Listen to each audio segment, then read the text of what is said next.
안녕하세요. 다양한 수학 고민을 즐거운 수다로 풀어보는 수다학입니다.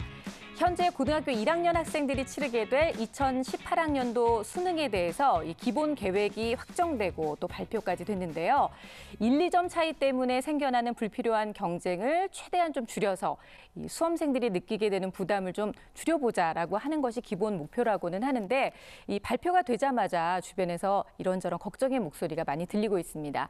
과연 어떤 변화가 생기는지 또 우리가 어떤 부분에 또 집중을 해야 되는지 잠시 후 전문가 선생님들과 함께 얘기 나눠보도록 하겠습니다. 먼저 오늘도 수다학을 가득 채워주실 수다학 가족 여러분 소개해드리겠습니다. 어서 오세요. 안녕하세요.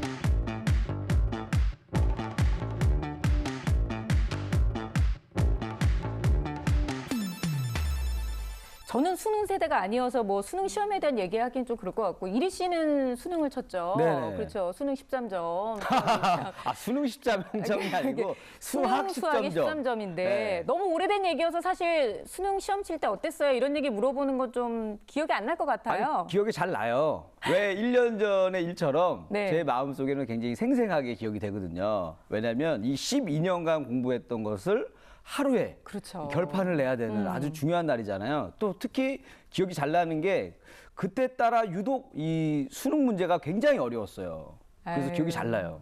누구나 다 그렇게 얘기해요. 그때가 와 이때가 제일 어렵다. 이번 감기가 제일 독하다 이러는 것처럼 이번 수능이 제일 어려웠다. 아니, 근데- 그리고 본인은 언제 봤어도 제일 어려웠었을 것 아니, 같아요. 물론 뭐 저야 뭐 수능 문제가 어려우면 어려울수록 저처럼 뭐 성적이 안 좋은 애들한테 유리한 거지만 근데 그 우리 다음해에는 또 수능 문제가 또 굉장히 쉬워가지고 네. 또 학생들하고 또 학부모님들의 반발이 심했다고 그러더라고요. 이리 씨 말이 맞는 게 97년도에 수능 보셨죠? 예. 97년도가 수능이 정말 어려웠습니다. 이제 신문에도 났어요. 그래서 상위 50% 아이들이 400점 만점에 평균 216점인가? 예, 와. 거의 절반 수준이고 대신 그 이듬해도 쉬워졌어요. 네. 그래서 평균이 30점이나 올라가고 그랬거든요. 아직도 생생합니다. 그렇구나. 맞아요. 가끔씩은 옳은 말도 하는군요.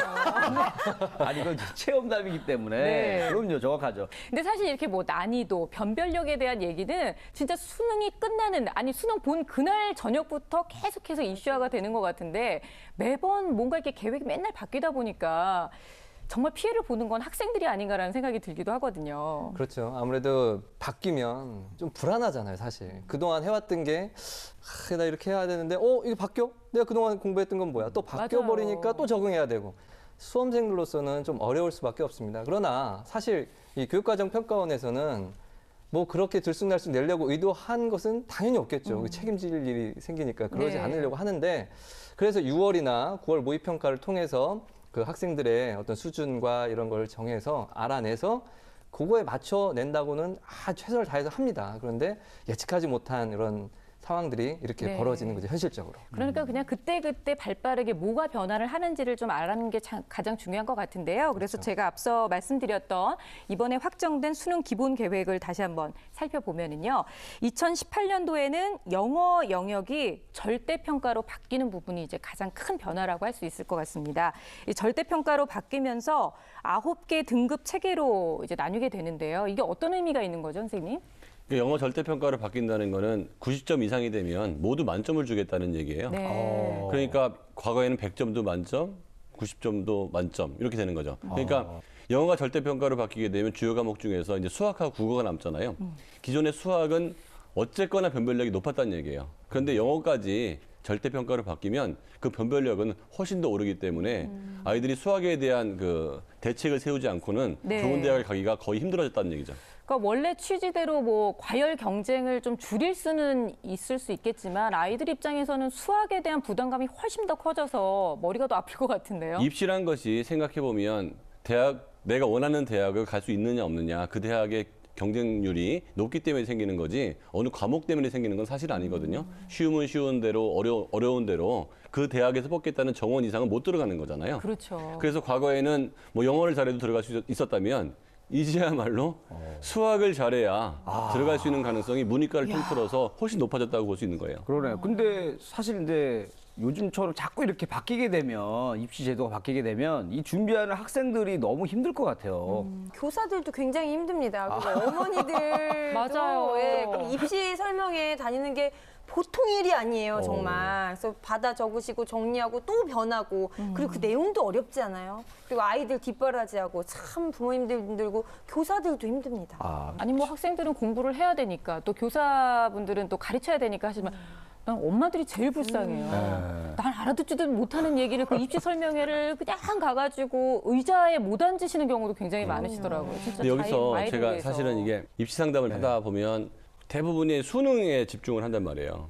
근데 수능으로 대학을 가는 정시는 사실은 30% 정도, 70% 정도는 이제 수시로 갔는데 그때 어떻게 대응을 해야 되는지에 대한 사실은 분석이나 네. 입시 설명에 거의 없습니다. 왜냐하면 큰 입시 설명회나 그런 것들은 전부 대형 재수학원에서 하기 때문에 자기네 수요가 아닌 수시에 대한 설명은 별로 안 한단 말이에요. 그래서 잘 좀 체크했으면 좋겠는 게 얼마 전에 서울대학교가 좋은 자기소개서라고 발표한 게 있어요.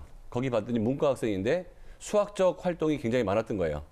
그래서 나는 문과 학생임에도 불구하고 수학 관련된 동아리에서 수학 관련된 이런 걸 했다.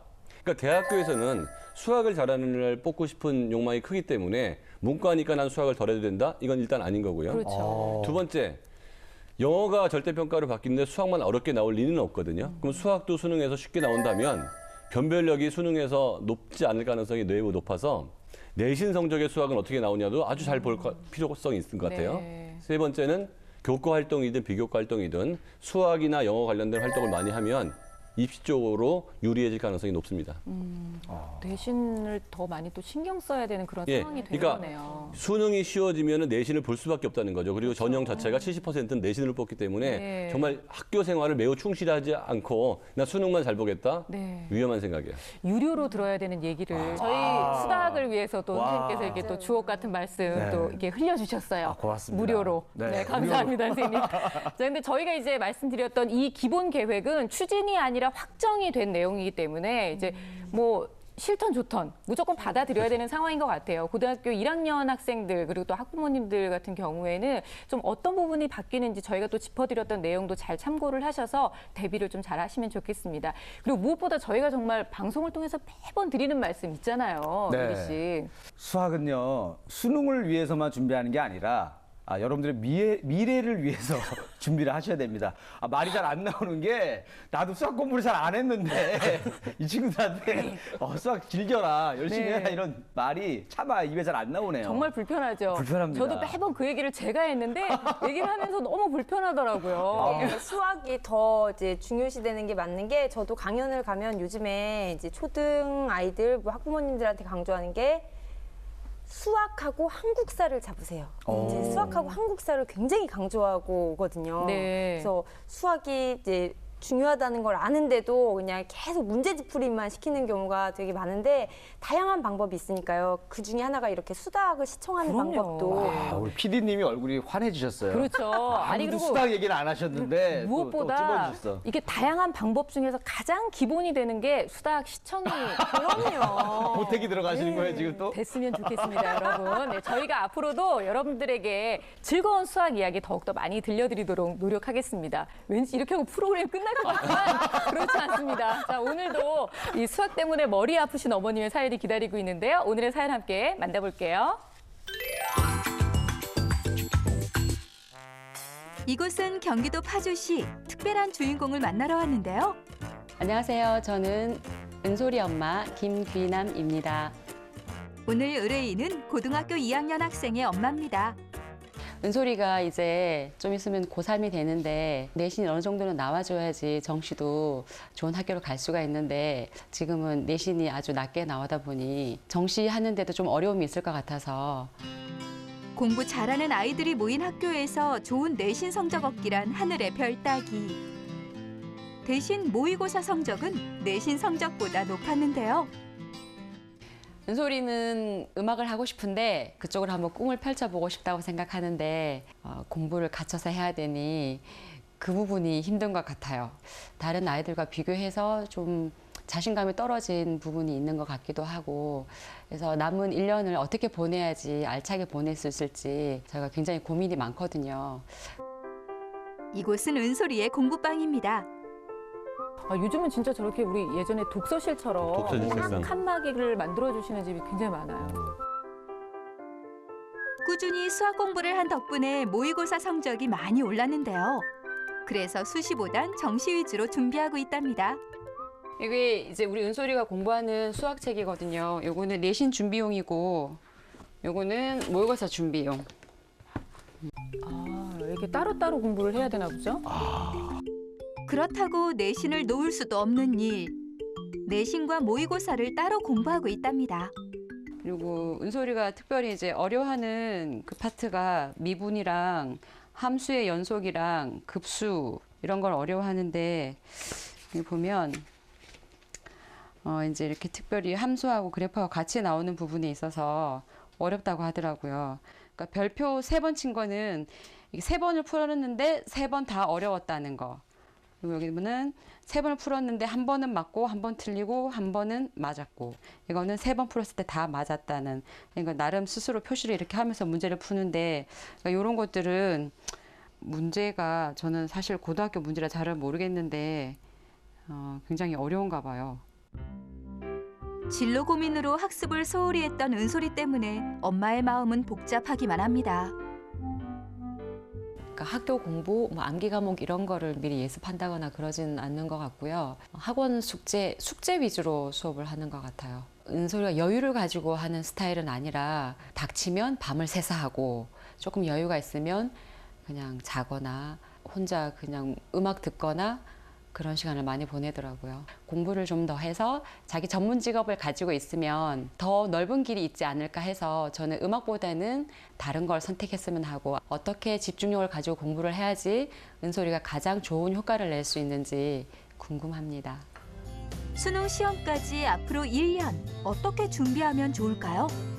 네, 오늘은 수다학 최초로 네. 고등학생의 사연이 이제 도착을 했어요. 사실은 이제 음악적으로 좀 어떻게든 풀어보려고 하셨는데 어머니께서 좀 반대를 하셨대요. 그래서 일단 꿈을 접고 이제는 좀 공부에 전념을 해보자라고 했더니 이제 벌써 2학년 2학기고 그리고 이제 내신 관리가 특별히 잘 돼 있지 않다는 게 많이 걱정을 하고 계시는 부분이고요. 특히 수학 점수 관리가 안 돼서 많이 고민을 하고 계시는 것 같았어요. 근데 2학년 2학기에 지금부터라도 내신 성적을 어떻게 좀 잡아보자라고 생각을 한다면 너무 늦은 건가요? 어떤가요, 선생님? 너무 늦지는 않았겠죠. 그래서 보면 이렇게 1, 2학년 비중이 60%라면 고3 때 이제 40%를 갖고 총정리 단계로 가잖아요. 그러다 보니까 이 친구는 지금 뭐 한 60% 중에 50%를 잃고 10%만 가지고 있다면 고3을 그 10을 가지고 시작을 하는 건데 네. 그 1년 동안을 그러니까 남들의 2배만큼 물론 남들도 열심히 달리겠지만 할 수 있습니다. 고3 1년 동안 열심히 달려서 인서울 그리고 좋은 데 갈 수 있습니다. 네. 근데 희망적인 얘기를 해주셨어요. 그러니까요. 와. 계획을 조금 수정해서 그 사이에 약간 삐걱거릴 수는 있지만 다시 또 제 궤도에 정상 궤도에 올려놓으면 되는 거라고 저도 생각을 하는데요. 내신은 조금 안 좋지만 모의고사 성적이 좋다. 이 부분에 저희가 좀 이렇게 집중을 해야 될 필요가 있는 것 같아요. 네, 그렇죠. 실제로 좀 분석을 해보셨잖아요. 예, 면밀히 봤습니다. 네.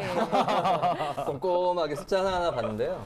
그 자료를 보니까 내신 성적은 보통 이제 4, 5, 6, 7등급으로 나와 있고요. 그런데 모의고사 성적에는 이제 2, 3등급 이렇게 네. 2자, 3자가 보이더라고요. 그러니까 격차가 좀 있죠. 자, 그래서 면밀히 좀 봤어요. 그런데 어떤 걸 보셔야 되냐면 사실은 이 모집단이 더 큰 것을 보는 게 정확하겠죠. 그래서 6월, 11월 전국 연합학력평가라는 게 있습니다. 고등학교 학생들 전체적으로 다 치르는 지금 3번의 시험 성적을 좀 봤습니다. 네. 보니까 국어는 100분위가 96, 94, 85로 1등급, 2등급, 3등급 이렇게 바뀌어 왔더라고요. 네. 예, 좀 떨어지는 추세가 있었고요. 수학은 66, 60, 89, 그래서 4등급, 4등급, 2등급 이 좀 굉장히 올랐어요. 올랐네요. 예, 그리고 89%니까 이게 이제 2등급 커트라인. 그래도 어쨌든 발전 성향이 있고 영어는 그러네요. 2등급, 2등급, 2등급 이렇게 해서 이제 수준을 그대로 유지하고 꾸준히 잘한 것 같습니다. 영어를 또 이렇게 꾸준히 잘해온 거는 참 좋네요. 예, 그렇죠. 그래서 이런 점수로 판단해 봤을 때 소위 말하는 인서울은 가능할 수 있겠지만 좀 확실하진 않습니다. 그러니까 명확하게 원하는 대학이 어딘지 이런 목표 대학을 설정을 하고 네. 그 대학의 학과의 어떤 합격 커트라인, 백분위 커트라인 같은 걸 조사해서 이제 겨울방학 다가오는데 거기에 맞춰서 겨울방학 계획을 세우는 것이 현실적으로 타당하겠죠. 근데 이게 이제 더 올라갈 가능성들을 자꾸 사람들은 얘기를 하는데요.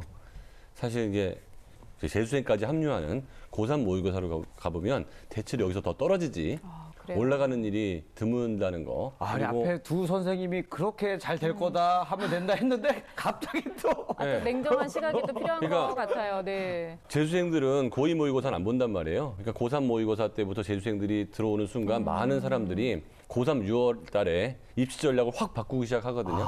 이게 경계선에 있는 아이들은 나중에 등급이 더 밀린다는 걸 알거든요. 그렇죠. 퍼센트가. 그러면 갈 대학이 더 줄어든다는 걸 알기 때문에 앞으로 오른다는 생각도 해야 되지만 떨어질 수 있는 가능성도 항상 머리에 염두를 두고 있어야 됩니다. 네. 우리가 그러니까 놓쳤던 게 그 재수생분들이 네. 있었어요. 맞아. 그러니까요. 맞아. 계획에 대해서도 훨씬 더 이렇게 좀 촉각을 세우고 그렇죠. 관심을 좀 네. 가져야 되겠네요. 은솔이 같은 경우에 아까 문제집 보셨잖아요. 네. 미분 어려워하고 그리고 함수 어려워한다 어머니께서 말씀하셨는데 문제집에서 또 보이시는 것도 있으셨을 것 영어가 좀 같아요. 낯설죠. 저도 봐야 돼요. 맨날. 예. 근데 이제 은솔이가 시험 볼 때는 또 교육 과정이 바뀌었기 때문에 시험 경향이 달라집니다. 그래서 어떤 단원에서 그 등급을 가르는 소위 말하는 킬러 문제가 출제될지는 사실 몰라요. 그러나 아마 미분에서 출제될 가능성이 높긴 네. 하죠. 그래서 이런 어렵게 출제되는 부분들을 열심히 해두는 게 맞습니다. 그 화면으로 본 문제가 사실은 이제 그 미분 문제고 접선의 방정식 구하는, 접선의 기울기 구하는 그런 문제입니다. 그래서 사실 좀 어려운 축에 속하는 문제이긴 해요. 그래서 네. 은솔이가 그렇게 표시를 해놨잖아요. 잘하고 있는 겁니다. 그래서 반복적으로 이런 것들에 좀 더 익숙하게 만들어두는 것이 현실적인 방법이죠. 네. 야, 정말 제가 그 미인분들은 좋아하는데 미분은 정말 싫어하거든요. 다시 수능 볼 생각 자체가 안 드네요. 그러니까요. 예. 저도 그 그럴 것 문제집에서 같아요. 네. 별표 3개 표시하고 계속 어려웠던 거, 좀 어렵다가 쉬웠던 거 이렇게 자신만의 표시를 만들었잖아요.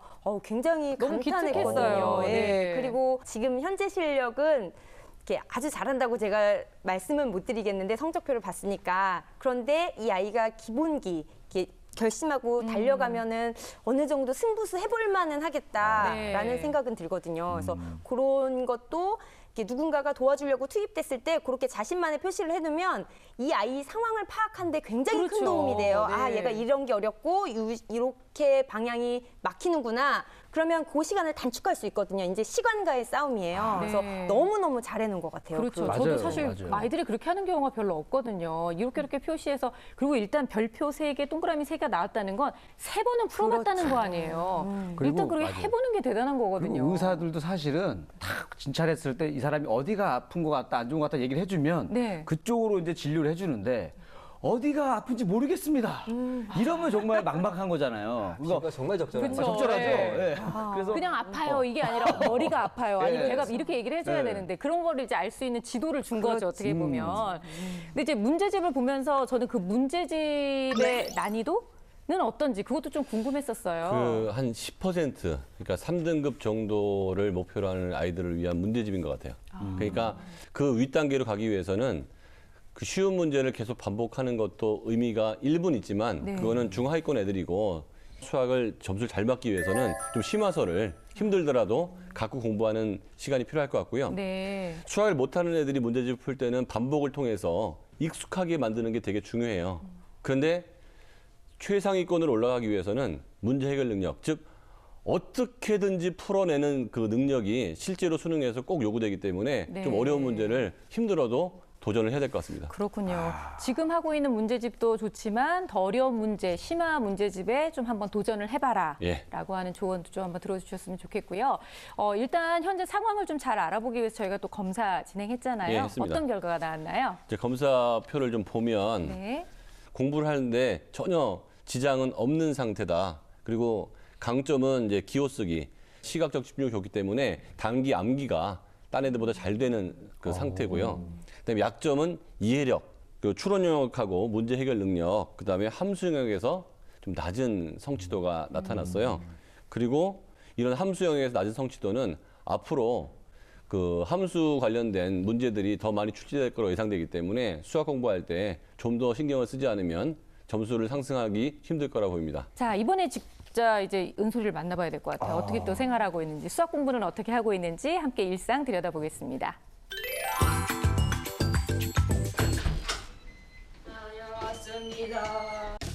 오늘의 주인공 고등학교 2학년 박은솔 양을 소개합니다. 그래도 뭐 15점 예전보다 15점이나 올랐다 하면 선생님 엄청 좋아하시겠지. 그래도 내신이 선생님하고 잘 맞나 보다, 그 선생님하고. 또 어머니하고 이렇게 대화를 자주 하는 것 같아요. 네. 공부 관련된 거를 중심으로 하는 건 대화라고 그러죠. 아이 입장에서 그럴 수도 있겠네요. 뭐 할 거 없어 오늘? 많지. 정신 똑바로 차리고 해. 자꾸 놓치지 말고. 어? 이제 그만 먹고 들어가 얼른. 씻고 빨리. 저는 사실 지금 제일 부러운 게 자기 전문 직업을 가지고 있으면서 음악을 하는 사람이, 음악을 취미로 하는 사람이 참 부럽거든요. 근데 은솔이가 음악도 하고 공부도 하다 보면 아무래도 자기가 좋아하는 쪽으로 더 깊게 빠질 것 같아서 저는 그거를 사전에 조금 차단하고 싶어서 지금은 공부 쪽에만 올인해줬으면 하는 그런 것도 있고. 2017학년도 수능 시험을 준비하고 있는 은솔이. 공부방이 좀 집중하기 좋게 잘 돼 있는 것 같은데요. 평소에는 모의고사 위주로 공부하고 중간 기말고사는 시험 3주 전부터 준비한다는데요. 문제집에다 대고 푸는 게 아니고 맞아요. 다른 연습장에다 푸는 거는 매우 좋은 습관이에요. 글씨나 이런 게 굉장히 안정적이어서 마음에 들어요. 고3이 얼마 남지 않았는데 걱정은 없을까요? 일단 학교 성적이 안 나오는 데에 대한 좀 불안한 게 있고 앞날에 대한 막연한 마음도 있고요. 사실 음악을 하고 싶었는데 못하게 됐잖아요. 그래서 음악에 대한 미련이 좀 남아서 목표가 없이 그냥 공부를 해야 되는 상황에 놓여진 거예요. 앞에 공부를 안 했기 때문에 갖춰져 있는 게 없어서 하려면 이제 다시 시작을 해야 되는 거예요. 그래서 어디부터 시작해야 될지도 모르겠고 내신은 정말 격차가 심하게 벌어지고 그래서 모의고사에 더 큰 비중을 두고 있어요. 내가 생각하고 있는 목표가 뚜렷하게 있어야지 사실 앞을 보고 갈 수 있는 건데. 무슨 과를 갈까? 이런 고민들을 많이 그렇죠. 하는 것 같아요. 막연하게. 뚜렷한 이제 꿈이 없다는 게 은솔이의 걱정인 것 같아요. 특히 진로 고민이 극심했던 고1 때의 수학적 개념이 많이 부족하다는데요. 그래서 어려운 수학적 개념들은 직접 정리한 개념 노트로 확인하며 문제를 풀고요. 연습장에 풀이 과정을 적어가며 공부하는 습관을 들였답니다. 고등학교 1학년 때 특히 수학을 정말 안 공부했던 편이라서 그때 당시에는 로그를 되게 어려워했었고 지금은 유무리 함수를 다시 공부해야 될 정도로 기억이 안 나요. 그래프 나오는 단원은 거의 다 힘들어하는 편인데 그중에서 함수의 연속을 좀 어려워하고 급수 문제가 심화돼서 나오면 어려워하고 확률과 통계에서도 되게 학통이 하나 놓치면 문제를 아예 틀려버리는 경우가 많잖아요. 근데 그 미세한 거를 잡는 연습을 좀 더 해야 할 것 같아요. 그래도 본인이 뭐가 약한지를 정확하게 알고 있는데요. 아주 잘 분석하고 있습니다. 네. 정시를 준비하는 은솔이에게 인터넷 강의는 필수. 강의를 들으며 다시 한번 개념을 확인하고 문제도 풀어봅니다. 이외에도 수학, 과외 등 다양한 방법으로 수학 공부 시간을 늘려가고 있습니다. 그리고 공부할 때 자세가 굉장히 반듯하지 않아요? 이제 끝났나 봐요. 그런데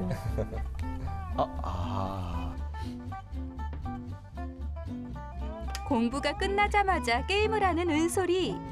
평소에도 늦은 시간까지 인터넷을 하는 경우가 많다는데요.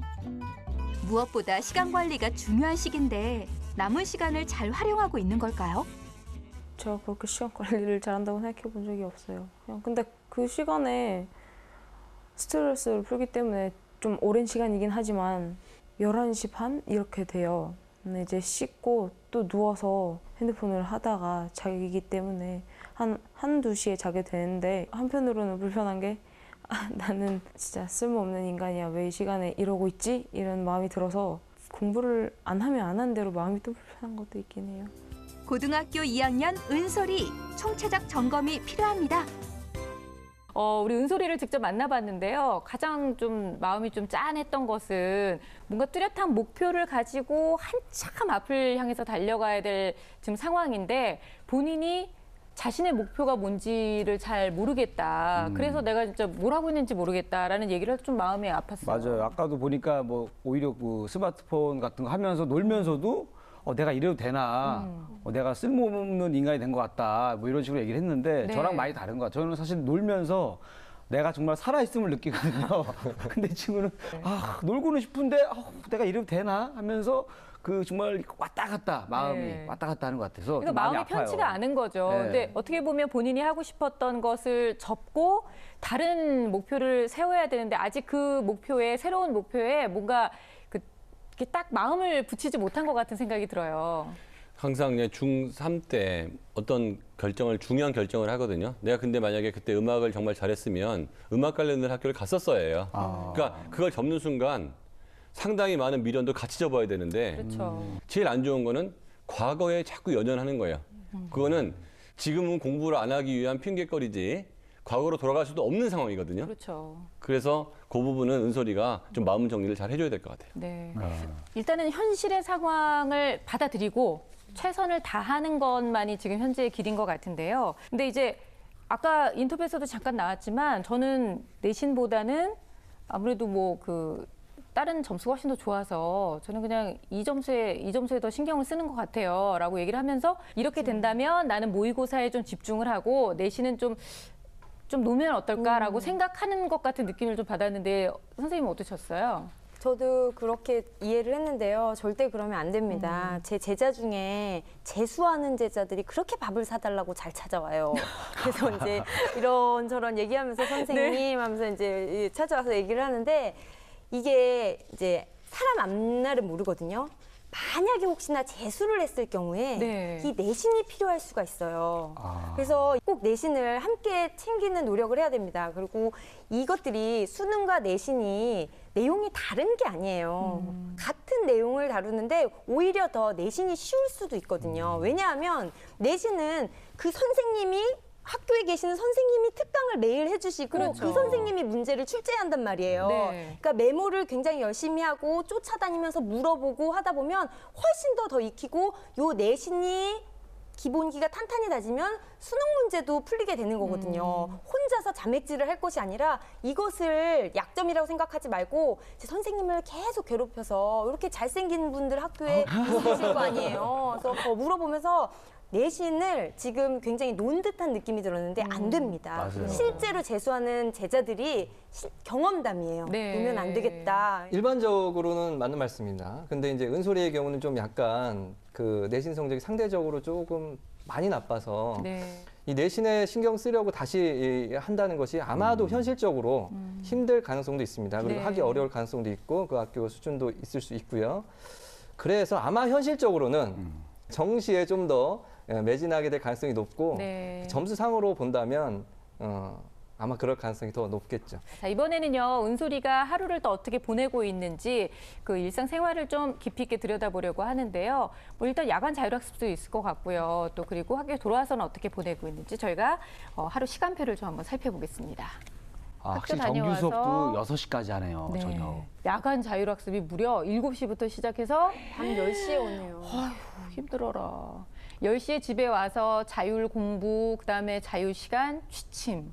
고등학생한테 2시간 새벽 자유 시간은 의미가 없는 시간이에요, 저거는. 그렇죠. 근데 선생님 저렇게 늦게 자는 거는 괜찮아요? 아니, 괜찮아요. 왜냐하면 7시간 수면 시간이 있잖아요. 수면 시간 예, 전체적으로 학교를 봤을 때. 9시에 요새 등교를 하기 때문에 네. 뭐 저 정도는 큰 문제는 없는데 저 때 자유 시간 때 뭘 하냐에 의해서 숙면을 할 수 있느냐, 그다음에 하루를 마무리 짓는 거기 때문에 그렇죠. 기분 좋게 마무리 짓느냐, 내 인생을 왜 이렇게 사느냐, 이렇게 불쾌하게 마무리 짓느냐의 마지막 2시간이란 말이죠. 저게. 근데 아까 은솔이 인터뷰에서도 나왔지만 본인이 그렇게 스마트폰으로 뭔가 뭐 게임을 하든 음악을 듣던 이게 딱 끝나고 났을 때 내가 뭐 하고 있는 건가? 내가 정말 쓸모없는 사람 같다. 이런 얘기를 했거든요. 이걸 좀 스마트폰을 오히려 좀 이렇게 좋게 활용할 수 있는 방법은 없을까라는 생각이 좀 들었어요. 방법은 없는 것 같아요. 그런 지금은 걸 아예 아이패드나 스마트폰 자체를 차단하는 게 좋고 제 생각에는 학교 한 후에 자율 공부가 끝나면 바로 취침. 그냥 불 다 자는 끄고 거죠. 소등하고 예, 잠을 자서 새벽에 오히려 일찍 일어나서 1시간 정도를 이 아이가 벌면은 굉장한 시간 버는 그렇죠. 효과가 있을 것 같아요. 아까 시각적인 그런 능력이 뛰어나다고 했으니까 인강을 그만두라는 게 아니라 인강은요. TV나 이렇게 개방된 공간에서 컴퓨터에서 거실에서 하면 좋을 것 같아요. 예, 또는 아침에 일찍 일어나서 인강을 봐도 좋습니다. 그래서 스마트폰이나 아이패드는 고3 졸업할 때까지는 좀 차단하는 걸로 저는 권유합니다. 제가 아는 실제로 어떤 학교는요, 제가 얼마 전에 행사 갔었었는데 학생들 있잖아요. 기숙사 학교예요. 학교 자체가 기숙사가 있는데 스마트폰을 못 쓰게 해요. 전교생을 다. 예. 그래서 다른 그 주변에 있는 학교보다도 성적이 더 높다고 그러더라고요. 예, 그래서 그게 영향이 예, 있을 것 예, 같아요. 영향이 있다고 그러더라고요. 도시에서 그 별이 잘 안 보이잖아요. 네. 공해 때문에 그런 게 아니에요. 주변에 밝은 게 너무 많기 때문에 별이 안 보이는 거거든요.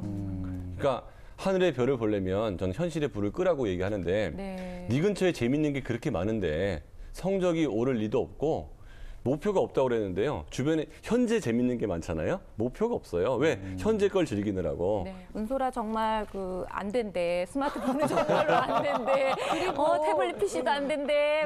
은솔이 방이 너무 잘 갖춰졌거든요. 책상 옆에 창이 있잖아요. 네. 시야가 넓은 창. 새벽에 문을 열면 바람이 정말 상쾌해지고 예, 좋을 것 같아요. 새벽 공부 추천합니다. 근데 요새는 안 돼요. 왜냐면 그 겨울이어서 쳐요? 감기 걸리니까. 얼음물에 빛도 안 들어오고. 하셨다면서. 아니 뭐 찬물에 머리도 감고 샤워도 감기 하시고 걸릴 수도 뭘 또 있지만 안 감기 되고. 걱정하세요. 아까 그 목표 얘기하셨잖아요. 근데 일단 그 음악을 접고 심리학과 쪽으로 이렇게 돌렸다는 이제 얘기에 대한 그 목표 설정에 대한 얘기를 좀 잠깐 나눠봐야 할 것 같은데요. 저는 이 아이가 지금 목표를 자기가 원하지 않았는데 공부로 두게 됐고 어머니께서는 이거에 대해서 조금 미안한 느낌을 저는 조금 받았거든요. 왜냐면 이제 못하게 하셨으니까. 그렇죠. 그런데 이 아이도 공부를 좀 해왔던 아이였을 것 같아요. 중학교 때는 곧잘 했고 네. 공부로 승부수를 될 수 있겠다라고 생각을 해서 절대 음악을 못해서가 아니라 공부가 더 승부수가 있고 가능성이 많기 때문에 엄마가 사랑하는 마음으로 추천을 했을 것이고 이 착한 아이도 따라왔을 것이란 말이에요. 그런데 자꾸 격차가 벌어졌고 그래서 제 생각에는 공부를 목표로 잡을 것이 아니라 공부를 수단으로 잡는 거죠. 그러니까 음악을 하기 위한 수단으로. 그래서 어머니와 딜을 제대로 하면은 좋을 것 같아요. 그래서 네. 어머니의 딜은 제가 잠시 뒤에. 사실 저희 인터뷰에서 그 보여드리진 않았지만 어머님이 그런 말씀하시면서 뭐 우셨어요. 너무 안타깝고 마음이 좀 미안하셔가지고. 근데 어머니에 대한 얘기도 좀 해봐야 될 것 같아요. 어머님이 앞으로 좀 어떻게 도와주면 좋을까요? 아무래도 우리 수험생들이 초등학교 때는 많이 어머님들의 도움을 받았지만 고등학생 되면 어머님들이 그 문제를 풀기도 어렵고 뭐 실질적으로 학업을 도와주기는 어려워요. 그럼요. 저희 그냥 응원군이죠. 네. 그래도 하실 수 있는 부분들이 있는데 예를 들어서 수시 지원 전략이라든지 뭐 정시에 어떻게 하면 좋다든지 특히나 이제 뭐 은솔이가 수시를 아예 포기한 듯한 인상을 받았는데 수시도 아예 방법이 없는 건 아니에요. 말씀하신 대로 그 논술 전형이라든지 뭐 적성고사라든지 뭐 방법이 있긴 한데 왜냐하면 그 논술 전형에서는 실질 반영률이라고 있습니다. 내신에 네. 그 이제 1등급과 9등급까지 이제 점수를 어떻게 주겠다는 것이 이제 아예 발표가 되어 있기 때문에 이 1등급은 몇 점, 근데 점수 차가 크질 않아요. 예, 그래서 실질 반영률이 적기 때문에 논술 전형에는 지원해 볼 수 있다라는 네. 것이죠. 그리고 22 설명을 다니시면서 입시에 대한 어떤 정보를 얻어서 함께 좀 고민을 해본다든지 이런 어떤 든든한 지원군으로서의 역할 그리고 그런 이야기를 나눔으로써 아무래도 엄마가 나한테 관심이 있구나. 엄마 역시 내 응원군이구나. 가족의 어떤 힘을 에너지를 받아서 또 열심히 할 수 있는 에너지가 되거든요. 예. 함께 해주시는 것이 가장 좋다고 생각합니다. 네. 어머니께서 분명히 도와주실 일이 있을 거예요. 그리고 무엇보다 제일 중요한 건 그냥 지원 사격이죠. 뭐 계속 응원해주고 어떻게든 또 목표 설정에 있어서도 어머니께서 좀 힘을 보태주시면 좋겠고요. 좀 의욕을 북돋아 주셨으면 좋겠다는 생각이 듭니다. 자, 그러면 은솔이를 위한 또 속 시원한 해결책을 드려야 되잖아요. 그렇죠? 그럼요. 네, 수학 전문가들이 전해드리는 결정적 한방! 저의 결정적 한방은 포기 금지. 자, 일단 대부분의 학생들이 같은 마음이라는 거를 인지했으면 좋겠어요. 그러니까 내가 포기하고 싶을 때 남도 포기한다. 그래서 그때 포기하지 않으면 내가 얻을 게 굉장히 많고 이걸 포기 안 하면 내가 지원할 수 있는 전략이 수시와 정시가 있으나 이걸 포기해버리는 순간 정시밖에 안 남기 때문에 오히려 입시에서는 더 안 좋을 수 있습니다. 제 결정적 한방은 바로 맞춤형 딜입니다. 서로 엄마와 은솔이가 원하는 게 다르죠. 은솔이는 음악을 하고 싶어요. 근데 음악을 했다고 해서 성공하는 건 아니거든요. 어머니께서 네가 1년 동안 부지런히 공부를 하면 그 이후에는 무조건 지원을 해주겠다. 그래서 공부에 몰두한 다음에 그다음에 어머니께서 지원하는 걸로 이런 맞춤형 딜을 권합니다. 제 결정적 한방은 연계교재 반복입니다. 아무래도 70% 연계가 되다 보니까 만약 이제 문제집 풀어야 한다면 먼저 푸는 것이 맞겠죠. 그런 다음에 반복하고 또 다른 문제집을 풀고 싶다면 더 풀어야 됩니다. 우선 기본을 채우고 그다음 확장해 나가는 것이 가장 좋은 전략이라고 생각합니다.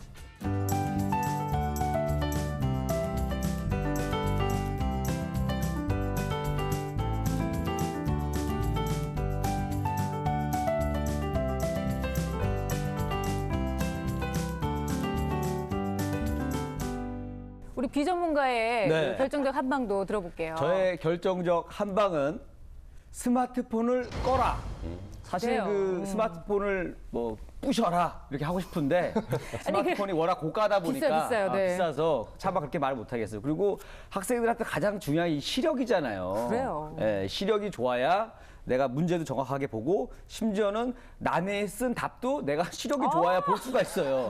그렇기 때문에 시력 보호 차원에서 두루두루 장점이 많다. 그렇기 때문에 스마트폰을 꺼라. 네, 자 오늘의 결정적 한방 은솔아 잘 듣고 있지? 자 하나씩 얘기해 드릴게요. 포기 금지, 맞춤형 딜, 연계 교재 반복, 스마트폰을 꺼라. 정말 네 가지 하나하나 딱 맞춤형으로 은솔이를 위해서 선생님들께서 주신 결정적 한방이에요. 아마 이렇게 하다 보면 네 가지를 실천하는 동안 어머니 또 은솔이가 모두 만족할 수 있는 그런 미래 그리고 또 목표가 생겨나지 않을까 싶습니다. 꼭 도움이 되길 바라겠고요. 그리고 이렇게 수학 때문에 고민 있으신 많은 분들 저희 수다학으로 연락 주시면 저희가 언제든지 속 시원하게 해결해 드리겠습니다. 고3이 되는데 내신이 아주 낮게 나오다 보니 정시하는데도 좀 어려움이 있을 것 같아서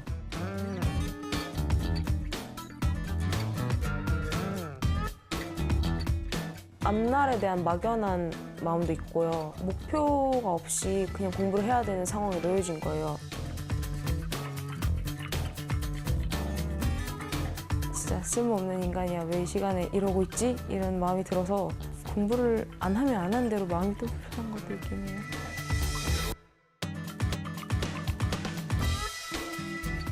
오늘 수다학은요, 고등학생들 수학 이야기 함께 나눠보고 있습니다. 일단 저희가 이 프로그램 마무리하기 전에 가장 중요한 것은 이 고등학교를 다니고 있는 학생들이 내신 그리고 수능 관리를 하는 팁을 저희가 꼭 오늘 줘야 될 것 같은데요. 저 좀 사실 좀 궁금한 게 있긴 있어요. 아, 그래요? 예전 학교 다닐 때도 궁금했는데 항상 그 보면 수능 끝나고 나서 그 수석하는 친구가 저는 사교육을 한 번도 받은 적이 없고요. 그냥 교과서 위주로 열심히 공부했는데 얄미워. 1등을 했네요. 이런 얘기를 많이 합니다. 보면서 저거 뻥 아니야? 혹시 뭐 따로 뭐 비밀 과외 같은 거 한 거 아니야? 이런 의심 들었는데 정말 이 교과서만 봐도 수능 성적이 좋게 나오는지 전 아닐 것 궁금해요. 같아요. 교과서만 공부했다가 아니잖아요. 교과서 위주로 공부했고 그렇게 수석 합격한 학생들은 거의 시중에 있는 모든 문제들을 다 풀었어요. 교과서 위주로 제대로 된 핵심적인 개념을 공부했다는 뜻이지 교과서만 공부했다는 게 본 건 아니잖아요. 아니라는 거죠. 예. 거기 약간 살짝의 말장난이 숨어져 있네요. 그러니까 이게 우리 한계고에 그 말을 못 알아듣는 거예요. 나는 우리가. 교과서만 보고 되는 줄 알았는데. 그래도 가장 수석에 가까웠던 제가 좀 팁을 그러네. 가장 가까이 있었던. 한 몇 문제 차이였으니까. 네. 근데 교과서 위주라는 건 왜 중요하냐면요. 학교 수업이 굉장히 중요하다는 얘기야. 왜냐하면 수업을 대충히 하고 학원이나 다른 교재에 집중한다 그러면 학교에서 공부한 것과 연계가 안 되거든요. 네. 그래서 학교에서 하는 걸 중심으로 놓고 그거를 더 심화하거나 응용하는 문제를 문제집으로 가져가야지. 학교 공부를 배제해버리는 순간 안 되는 거죠. 그냥 얘는 그러면 학교에 다닐 이유가 없는 거죠. 학교에 있는 모든 시간이 다 의미 없는 시간이 되기 그렇죠. 때문에 매우 불확실한 아니면 내지는 그 체계적이지 않은 학습을 할 수밖에 없기 때문에 교과서 위주로 한다는 게 훨씬 더 중요한 얘기입니다. 네. 근데 여기서 한 가지 더 이제 학생들이 이렇게 생각하기 쉬워요. 당연한 말씀 감사합니다. 뭐 이렇게 무시하기가 일쑤예요. 근데 그게 아니라는 실제로 거죠. 상위권 학생들이 교과서를 옆에 끼고 사전처럼 본다는 걸 명심하셔야 됩니다. 그렇죠. 그러니까 이 문제집을 많이 풀죠. 엄청 많이 풀어요. 그러나 네. 간간히 모르는 부분들 다시 한번 체크할 때 교과서를 보고 자기가 정리한 노트를 함께 보면서 그것을 다시 반복해 준다는 것을 명심해야 됩니다. 네. 그리고 출제위원들은 전 교과서를 다 놓고 출제를 하거든요. 그래서 교과서를 보면서 이거에 연계되는지 안 되는지를 출제위원들이 생각을 하기 때문에 네. 교과서가 출제위원들의 기본적인 도서지 참고서는 출제위원들이 같은 문제가 있으면 지우는 용어로 씁니다.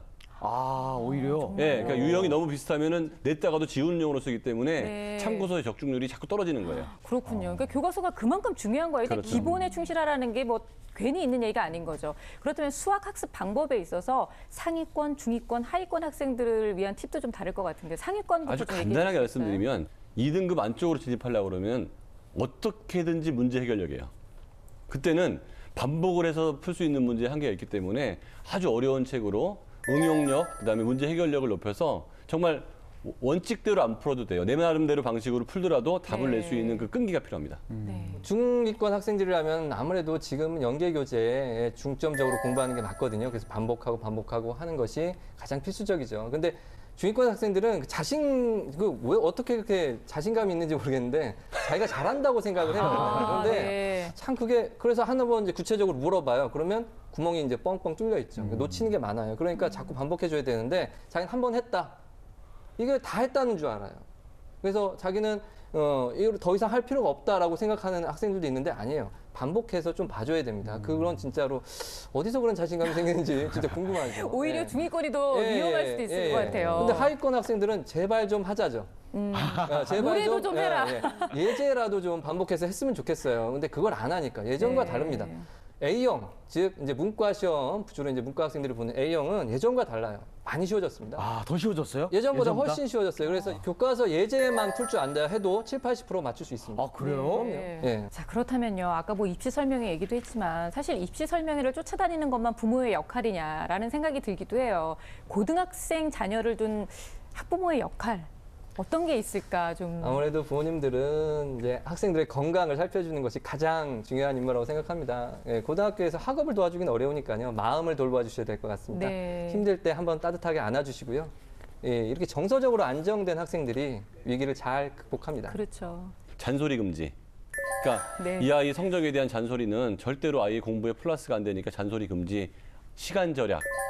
그러니까 이 아이의 시간을 절약할 수 있는 게 당신이 뭔지를 생각해 보라고 그래요. 그래서 저는 예를 들어서 무슨 뭐 노트를 만든다든지 아니면 뭐 잘라 붙인다든지 할 때 오답 노트 같은 거를 엄마가 해주는 거예요? 예, 그러니까 아이가 칼질하고 풀질하고 이런 거는 사실은 시간 절약을 엄마가 도와줄 수 있는 부분이거든요. 그렇죠. 그래서 저는 아이들한테 이렇게 표시해 놓으면 요건 잘라서 이렇게 붙여달라는 얘기니까 그냥 낮에 그것만 도와주시면 아이가 공부하는 데 굉장히 도움이 되기 때문에 네. 시간 절약해 주는 건 해주되 잔소리는 안 하는 게 좋을 것 같습니다. 그런 거 잘할 수 있을 것 예, 같아요. 저는 또 하나 얼마든지. 생각해봤는데 어머니의 역할 중에 하나가 네. 좀 아이들한테 용돈을 많이 줘라. 아, 사실 큰일 나려고요. 자신감이 용돈에서 나오거든요, 사람들은. 그래서 두꺼우면 아유. 두꺼울수록 선생님 얘기할 때도 자신감 있게, 네. 문제 풀 때도 자신감 있게. 아유, 용돈을 좀 네. 많이 싸줘라라고 네. 우리 어머니 듣고 계시죠?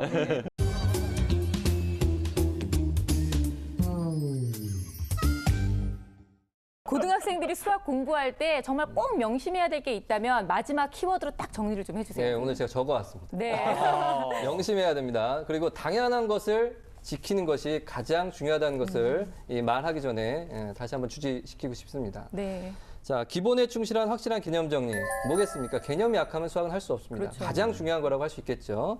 두 번째, 문제풀이를 통한 사고력 배양. 다양한 문제를 접하지 않고 사고력이 키워지기 어렵겠죠. 그래서 이제 주중과 주말에 공부할 내용들을 정해서 주중에는 좀 소단원, 즉 토요일, 일요일에 시간이 날 때 소단원 정도를 공부할 수 있도록 하고 방학 같은 때는 크게 한 과목 이제 수1, 수2 이런 것을 정복할 수 있도록 계획을 세우는 게 좋겠죠. 자, 그리고 세 번째 이제 시기별로 학습 계획을 세워야 됩니다. 즉 중요한 시험 경계로 예를 들자면 6월, 9월 모의평가를 경계로 혹은 방학을 경계로 학습 계획을 세워야 됩니다. 그래서 쭉 자신의 결과를 그때 평가받을 수 있거든요. 그래서 자신이 어느 정도 노력했는가, 그런 여부, 부족한 부분은 무엇인가, 그런 것들을 판단해야 됩니다. 그리고 네 번째, 계속 반복해서 말하고 있는데요. 연계 규제, 반복 학습, 반복하고 있죠. 그만큼 중요하다는 겁니다. 왜? 어떤 학생은 13번까지 봤답니다. 한 책을. 예, 그런 스타일의 학생들이 있겠죠. 근데 저는 뭐 그 정도까지라고 생각은 하지만 그 학생은 그렇게 해서 100점 받긴 받았어요. 네. 예, 실제로.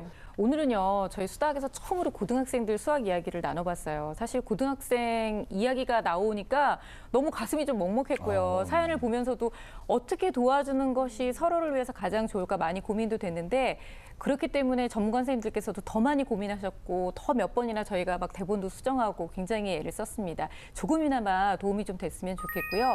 힘내시고 얼마 남지 않았어요. 정말 이 대학 들어가는 그때까지 정말 최선을 다하는 그런 모습 보여주셨으면 좋겠고 그게 좋은 결과를 나올 수 있을 거라고 믿습니다. 가장 중요한 건 부모 역할인 것 같은데요.